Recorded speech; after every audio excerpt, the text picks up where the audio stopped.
আপনি আপনার চারপাশে লক্ষ্য করলে দেখবেন যে কিছু মানুষ খুব সফল এবং কিছু মানুষ খুব অসফল। কিছু মানুষের মনের জোর খুব বেশি।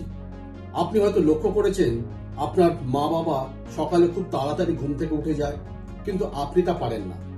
এমন অনেক মানুষ দেখবেন যারা সহজে ক্লান্ত হয় না এবং যে কোনো কাজ খুব মনোযোগ সহকারে করে।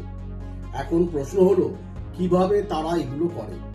তারাও আপনার মতন সাধারণ মানুষ, তবে তারা এতটা মানসিক শক্তি পান কোথা থেকে?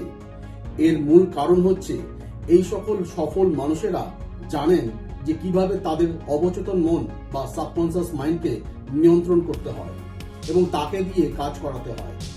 অবচেতন মন সম্পর্কে বোঝানোর জন্য আমি ডক্টর জোসেফ মার্ফির লেখা দ্য বিখ্যাত বই the power of subconscious mind এই বইয়ের সাহায্য নিয়েছি।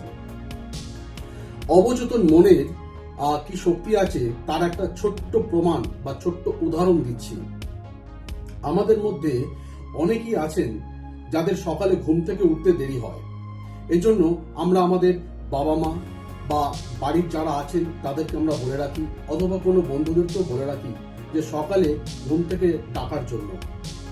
এখন এই কথাটা অন্যদেরকে না বলে যদি আপনি আপনার নিজের মনে বারবার বলতে থাকুন, অর্থাৎ ঘুমানোর সময় যদি আপনি আপনার নিজের মনে বলতে থাকুন বারবার যে আমাকে সকাল 6টার সময় কিংবা 5টার সময় ডেকে দিও, এই পদ্ধতিটা একদিনে কাজ করবে না। এর জন্য আপনাকে কিছুদিন অনুশীলন করতে হবে।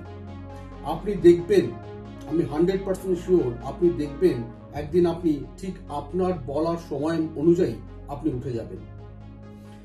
তো এই কাজটা একমাত্র আমাদের সাবকনসিয়াস মাইন্ড করে থাকে। আমি সাবকনসিয়াস মাইন্ড কি করে কাজটা করে তার একটা ছোট্ট উদাহরণ দিলাম, যে সাবকনসিয়াস মাইন্ড আপনাদের হয়ে কিভাবে কাজটা করবে। এর জন্য আরো বিস্তারিত একটা ভিডিও আসবে, একটু জানার জন্য আপনি এই চ্যানেলটিকে সাবস্ক্রাইব করে রাখুন। খুব ভালো থাকুন, সুস্থ থাকুন, আনন্দ থাকুন। নমস্কার।